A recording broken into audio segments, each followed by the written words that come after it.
Ayon po sa Pag-asa, 3 bagyo ang posibleng tumama sa ating bansa ngayong buwan pa lang ng Hunyo. Para sa karagdag detalye, may live report si Sherry Ann Torres. Yes, Gigi, asahan na raw ang pagpasok sa Philippine Area of Responsibility ng sunod-sunod na bagyo na ayon sa Pag-asa ay di bababa sa tig-3 sa buwan ng Hunyo, Hulyo at Agosto. Normal daw ang dami ng mga bagyong ito, sabi ng weather specialist na si Chris Perez. At dahil kasabay ng tag-ulan ng pasukan, paalala ni Perez sa publiko, mag-monitor lagi ng weather update sa mga balita, pati na rin sa website at social media accounts ng Pag-asa.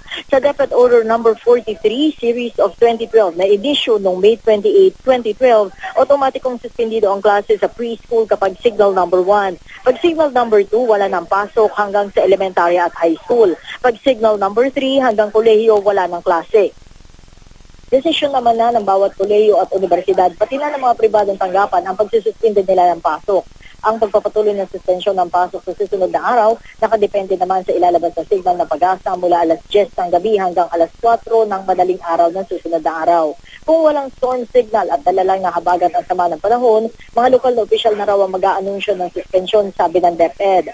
Sa website naman ng DILG, nakalagay ang contact number ng lokal na opisyal na pwede mapagtanungan ng publiko kapag panahon ng bagyo o disaster. Ang Pag-asa, Gigi, handa raw sumagot sa mga tanong ng publiko 24 oras sa kanilang official website, gayon din sa kanilang hotline number. Gigi?